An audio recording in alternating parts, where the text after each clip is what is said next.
نحمدہ ونصلی علی رسولہ الکریم اما بعد۔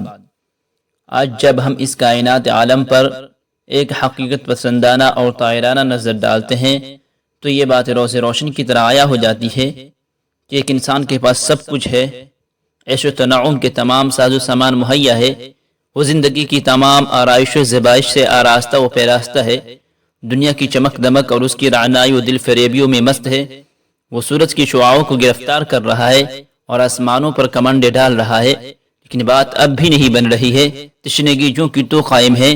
علامہ اقبال نے اس کی ترجمانی یوں کی ہے: جس نے سورج کی شعاعوں کو گرفتار کیا، زندگی کی شب تاریکی سحر کر نہ سکا، ڈھونڈنے والا ستاروں کی گزرگاہوں کا اپنی افکار کی دنیا میں سفر کر نہ سکا۔ اس کا اصل سبب یہ ہے کہ آج انسان اخلاص للہیت کی دولت سے عاری ہے، خدا گاہی و خدا طلبی کے زیور سے خالی ہو چکا ہے۔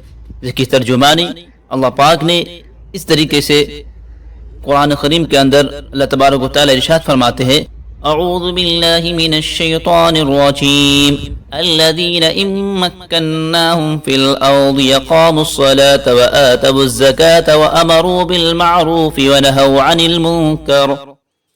دوسری جگہ اللہ تبارک و تعالی کا ارشاد ہے: قل ادعوا اللہ وادعوا الرحمن۔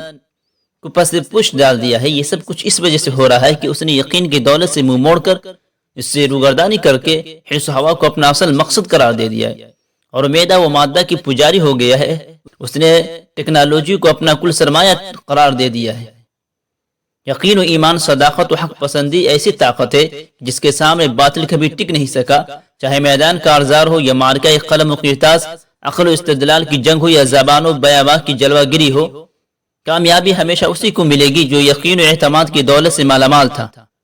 یہی بنیادی فرق ہے کہ ہم میں اور پہلے کے داعیوں میں، پہلے جو لوگ اسلام لا چکے ہیں وہ ایمان و یقین کی دولت سے سرشار تھے اور ہم یقین و تذبذب کا شکار۔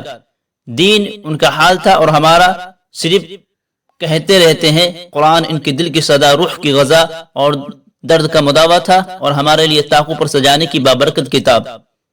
حدیث ان کے نزدیک معاشرت کی مضبوط بنیاد اور مثال زندگی کی اصل بنیاد تھی، دینی و دنیاوی زندگی کی شاہ کلید تھی۔ ہمارے نزدیک قول رسول اللہ صلی اللہ علیہ وسلم کا ایک مقدس مجموعہ، ایک مضمون اور فقط کتابوں کی زینت بن گئی ہے۔ فقہ ان کے نزدیک زمانہ کے چیلنجر کا صحیح اور زبردست مقابلہ کا نام تھا اور ہمارے نزدیک گھسی پیٹی کی عبارت کی رٹائی غرض علم کی ہر حقیقت و روح سمیت لینے کی وہ عادی تھے اور ہم ظاہری تقاضے نبھانے کے شیدائی۔ ان کی ہر کیفیت یقین سے معمور اور ہماری ہر کیفیت یقین سے دور ہے۔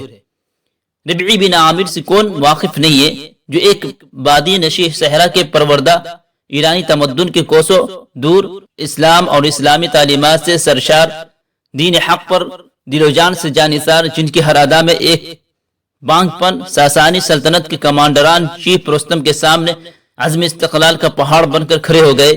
نہ مرعوبیت اور نہ انفعالی کیفیت، اپنے موقف پر نہ ہچکچاہٹ نہ معذرت، اسی آن بان کے ساتھ اسلام کی دعوت پیش کی جو قرن اول کے مسلمانوں کا ترہ امتیاز تھا۔ قرآنی انسان تھے۔ دولت قرآن اور تربیت رسول اللہ صلی اللہ علیہ وسلم نے ان کو اس چوٹی پر پہنچا دیا تھا کہ کل دنیا ان کو بازیچہ اطفال کی نظر آتی تھی۔ روم و ایران کی سلطنت تو جانے دیجئے، جہاں سائنس و ٹیکنالوجی اور تمدن و ترقی کے اس ہنگامہ خیز دور میں، جہاں مادیت کے علم بردار جو اپنے آپ کو انسانیت کے ٹھیکیدار بھی کہتے ہیں، اخلاقی قدروں کے بدلنے پر تلے ہوئے ہیں اور پاکیزہ معاشرتی زندگی کے اصولوں میں تبدیلی چاہ رہے ہیں۔ نیا عالمی سیاسی نظام ہی نہیں بلکہ نیا اخلاقی اور معاشرتی نظام بھی لانا چاہ رہے ہیں، جس میں ان اصول و بنیاد کو کلی طور پر نظر انداز کر دیا گیا ہے جو ایک صحیح اسلامی زندگی کی اساس ہے، یعنی بنیاد ہے۔ یہ اس زمانے کا بہت بڑا چیلنج ہے۔ اس کا مقابلہ صرف زور خطابت سے نہ ہو سکے گا۔ اس کے لیے کردار کی پاکیزگی، اخلاق کی بلندی، اپنے دین پر غیر متزلزل یقین، اپنے اصولوں سے سچی وابستگی ہے، اقدار پر بے پناہ اعتماد، اپنے کلچر سے حد درجہ محبت، کتاب الہی سے غیر معمولی شغف، سنت نبوی سے والہانہ لگاؤ کی ضرورت ہے۔ اس کے ساتھ ساتھ دور اندیشی، عملی بصیرت، عملی قوت اور بلند ہمتی کی ضرورت ہے۔ اس کی بھی ضرورت ہے کہ ہر سطح پر صحیح اسلامی زندگی کا عملی نمونہ پیش کیا جائے۔